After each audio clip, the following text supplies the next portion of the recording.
So I am here to entertain first, educate second, okay?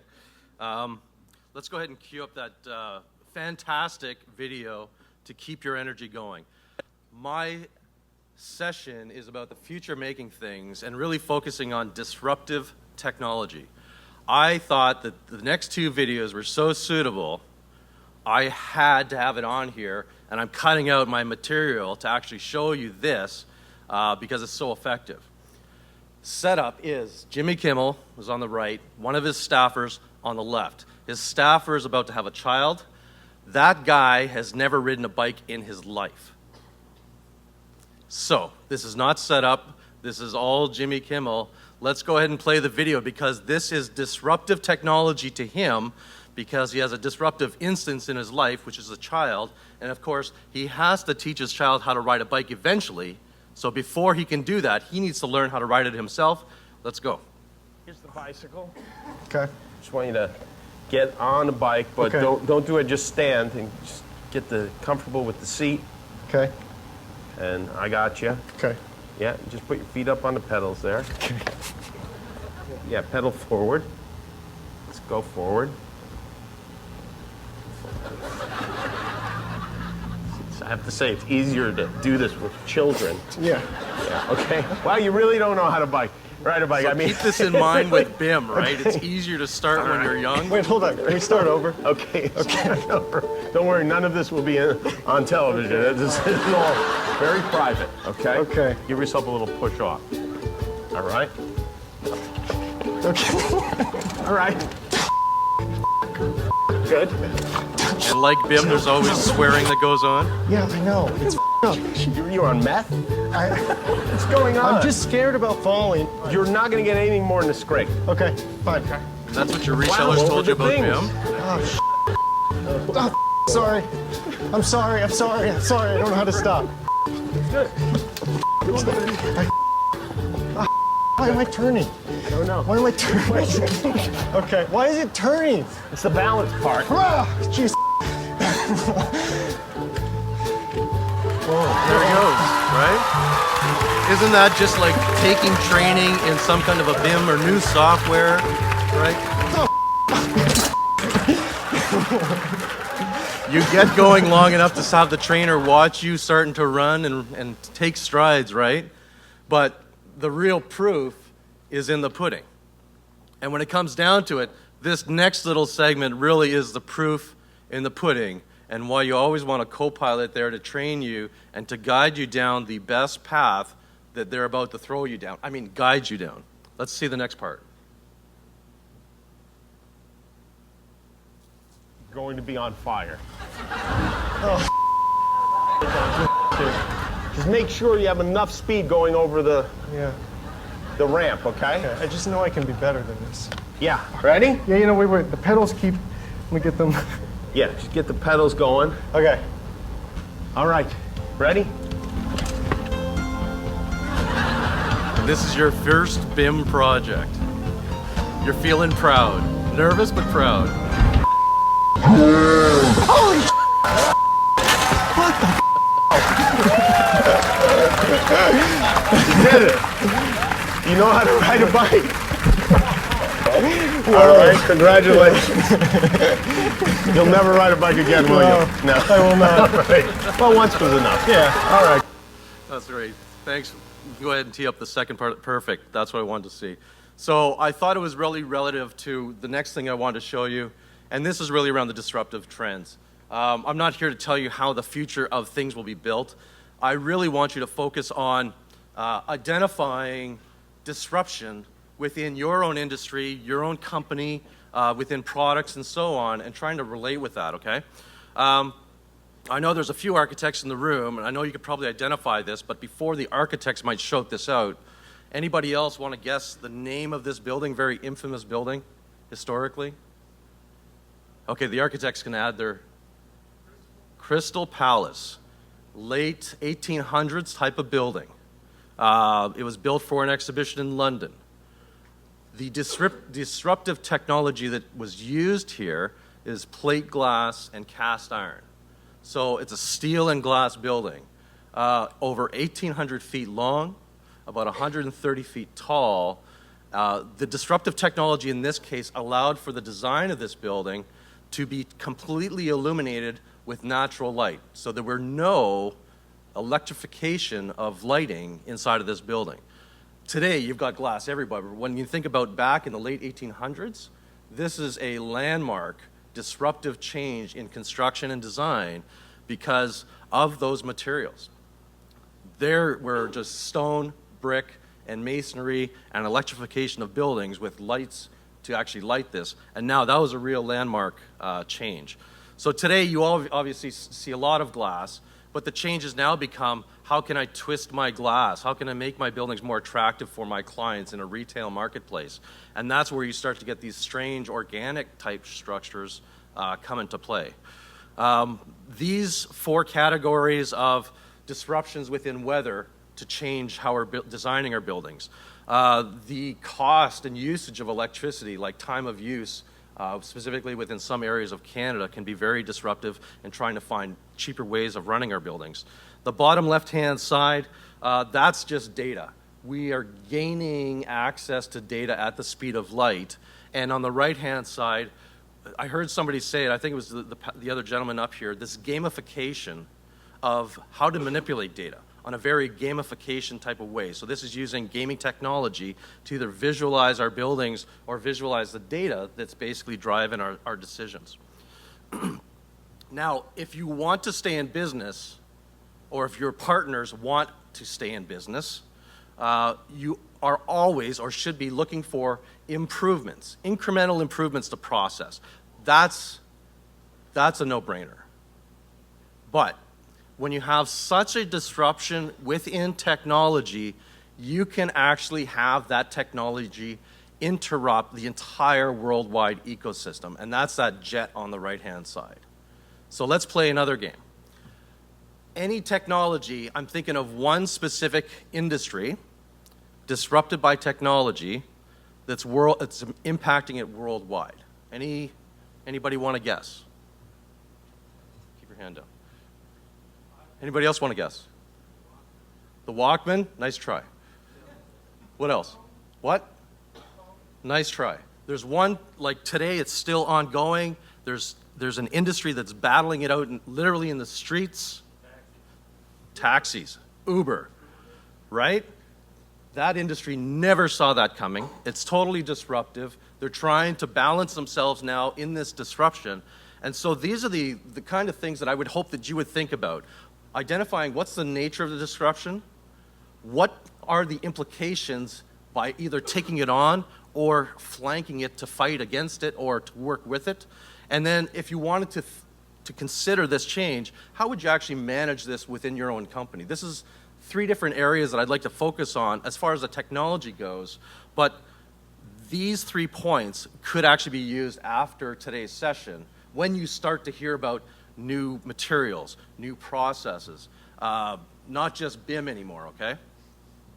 So within the implication or the identification of the technology, the disruption, 3 categories kind of emerge in the first step. The demand, the production, or the products. And you might see something disruptive in one, or one causing disruptive in all. It's not an and kind of situation. It could be and or situation. So let's take a look at the disruption of demand.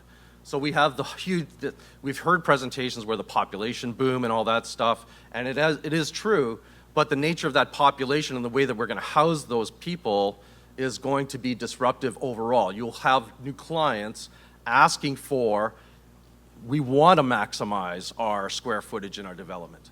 We want pretty facades, which are very much more organic, instead of our standard let's say cubified type of buildings. So the customer demands are growing, and in this case here, if you split this screen in half vertically, on the left-hand side is your traditional owner, and the owner is circled by his team of suppliers and professionals, and he wants the above building built. But the change now becomes the owners realizing, how do I sell to get occupants, or how do I build to get occupants in my building? How do I make myself more attractive to those tenants? And this is where the consideration for people and how the people actually operate themselves in the building becomes a question to the owner. How can I interface through technology like an iPhone, the occupants to interact with their building, either through security, through comfort access, through comforting, things like heating and cooling or lighting, or managing their own suites as far as electricity. How can that owner now tie the two of them together is really one of the questions. And then with product manufacturers, I think we're all faced on going to trade shows and finding out what the latest and greatest products are from those manufacturers. And for a limited time, you would have a product manufacturer with competitive edge because they have new products and it's basically a trademarked or a registered patent kind of situation.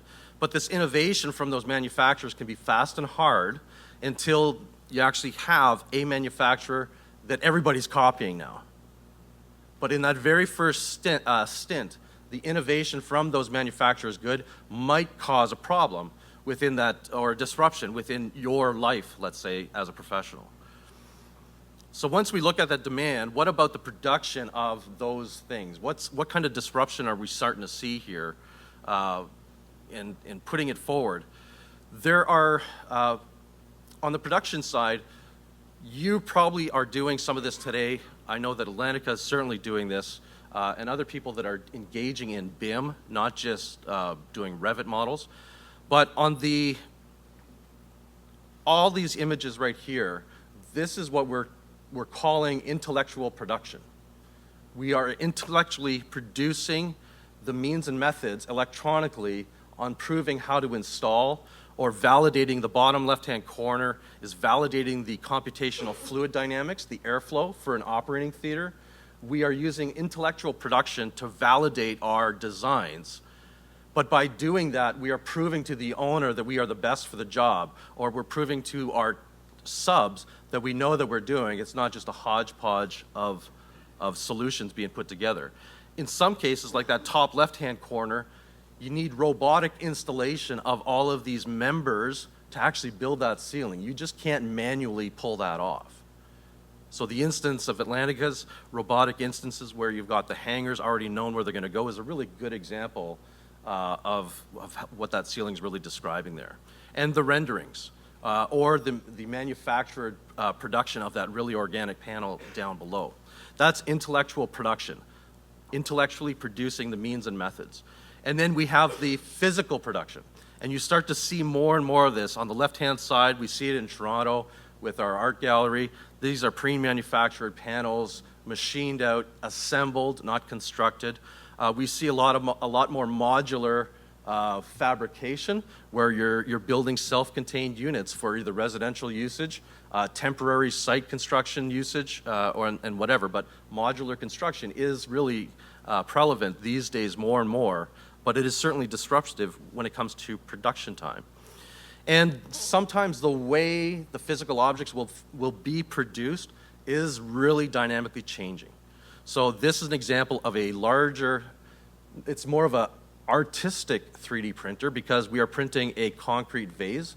So essentially, okay, there's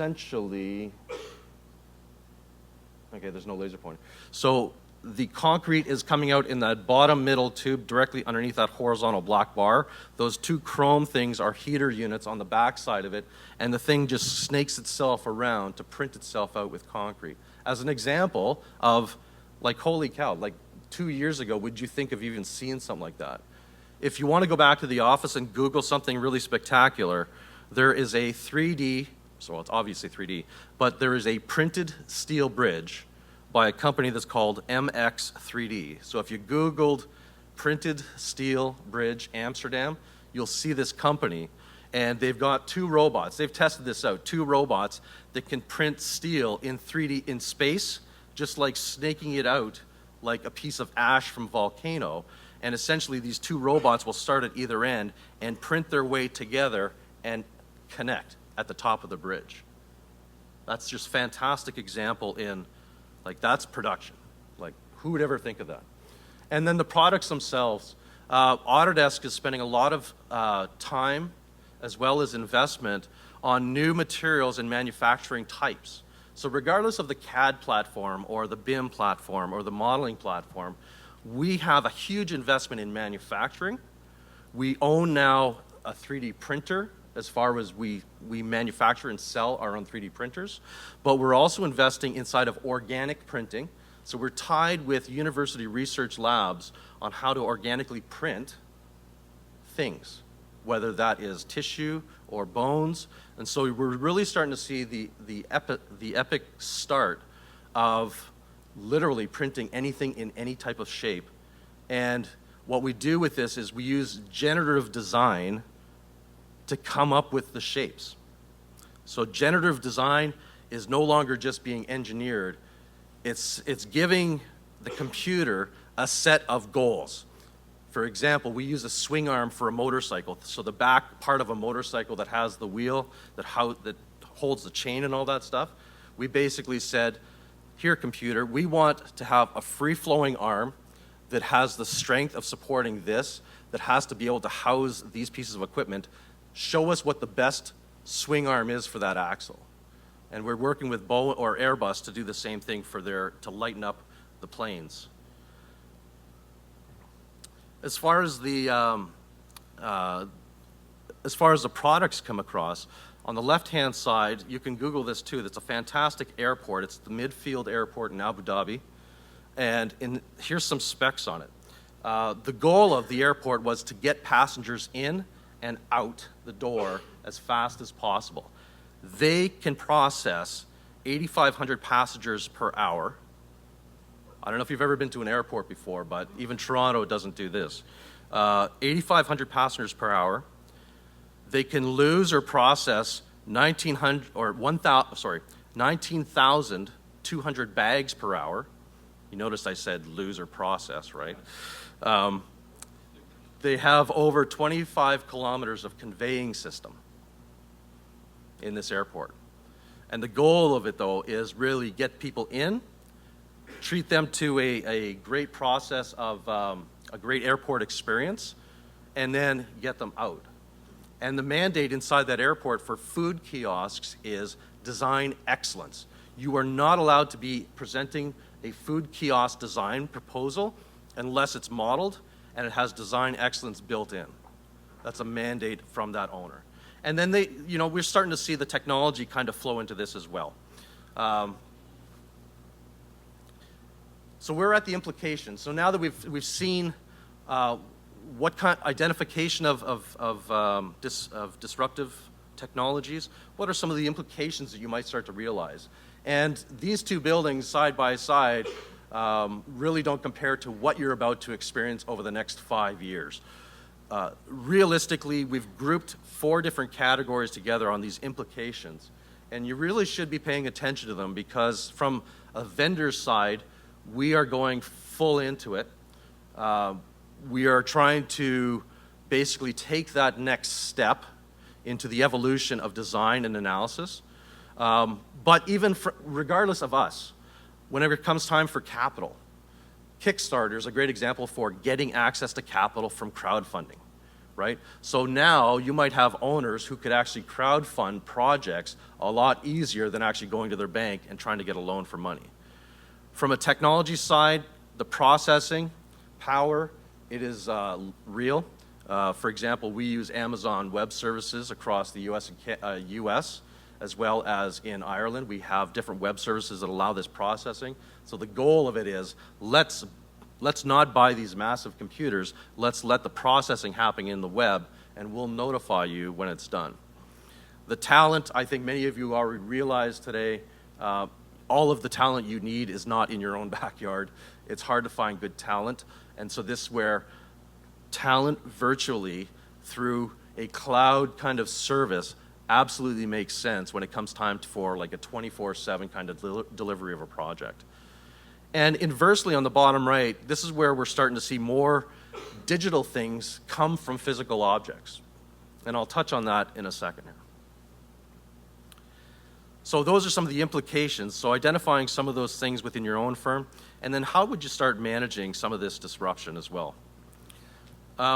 Whether it's an Autodesk perspective, but if you take a look just over the generations that took place, you might start to agree with this philosophy that back in the 80s, 90s, it was really the era of documentation. We went from paper, Mylar, to CAD, line drawings. Then in came BIM. This is like the 2000s, where we're in the area of optimization. We're proving our designs. We're analyzing the impacts of those designs. And in the eyes of Autodesk, BIM's absolutely important, but we are literally on to the next measure, which is this era of connection. We know the owners, and we've heard a little bit today about it, data, it will be king.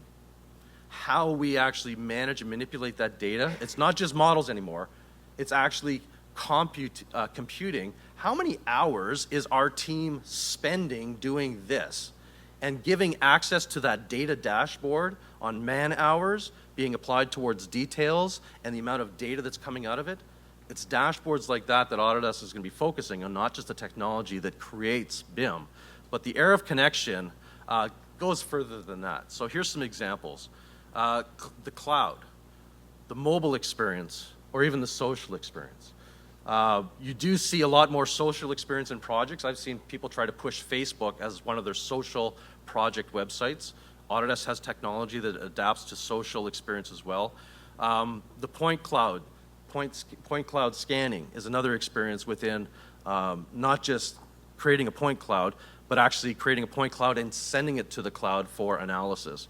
So more and more, when I do go into US and Canada, across Canada, and I talk to contractors, I do see more use of mobile phones, iPads, Surface tablets, and so on.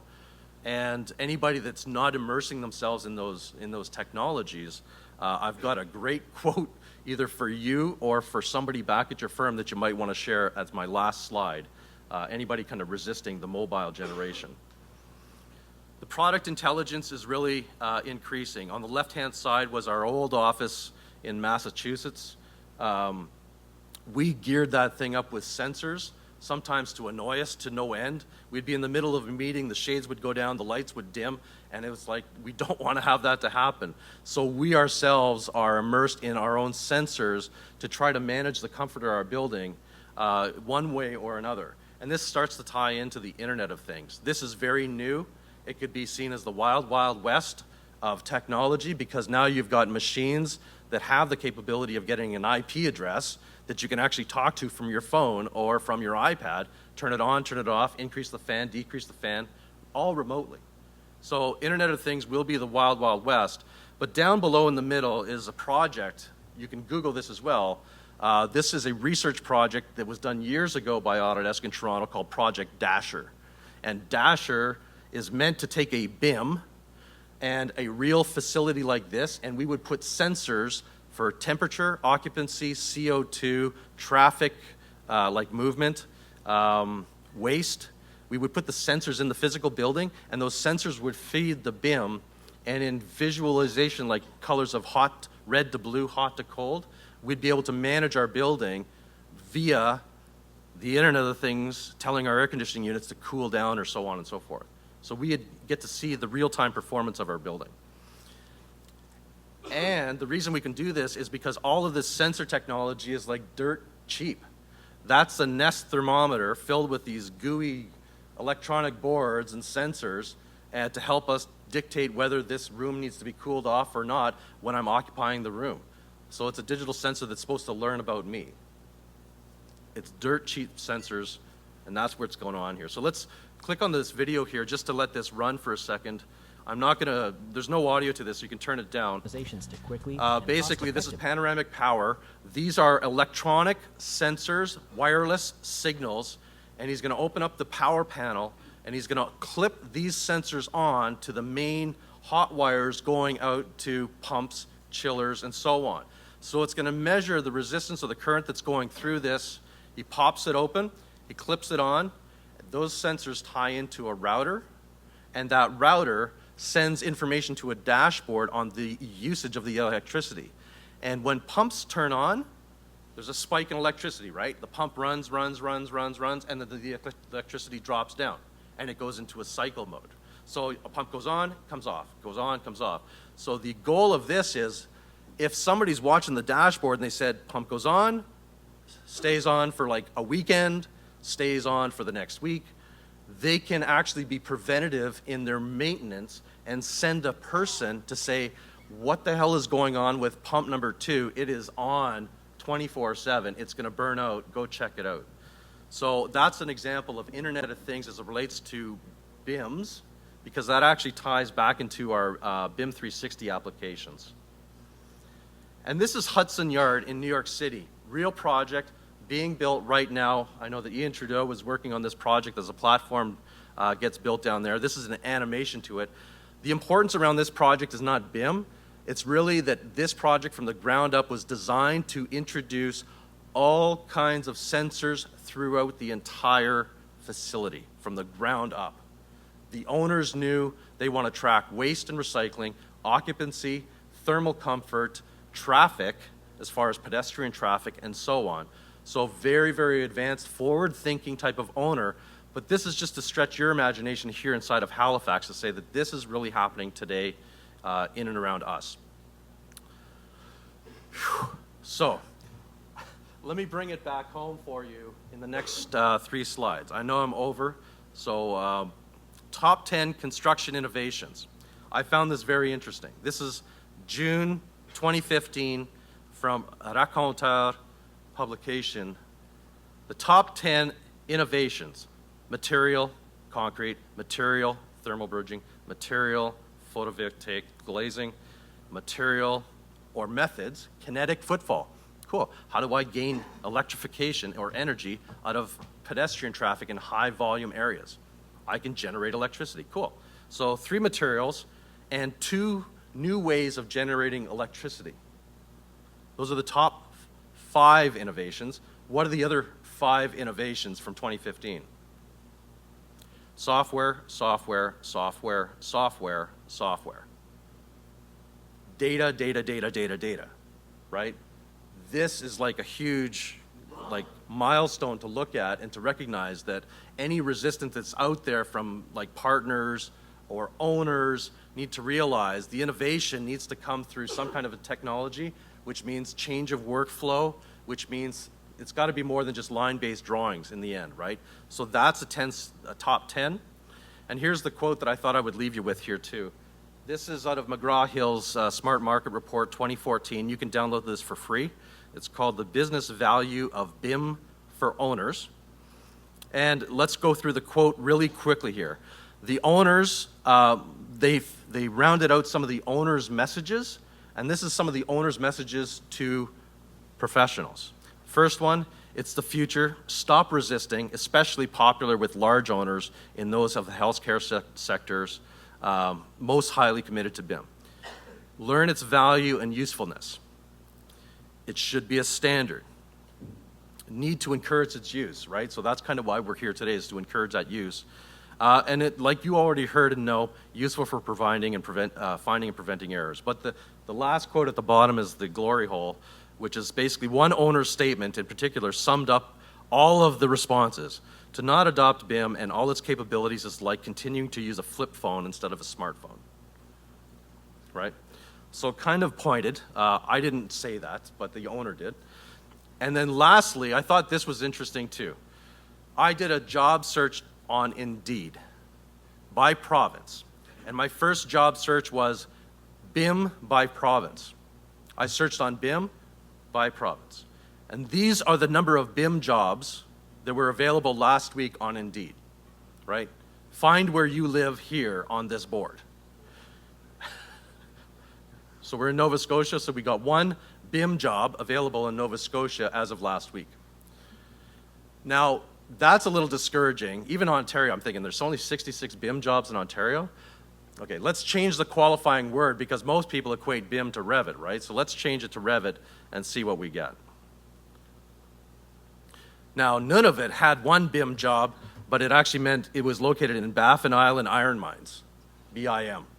So no, there's no BIM jobs in none of it, okay? But the Yukon now has 3 Revit jobs, half as many as Nova Scotia.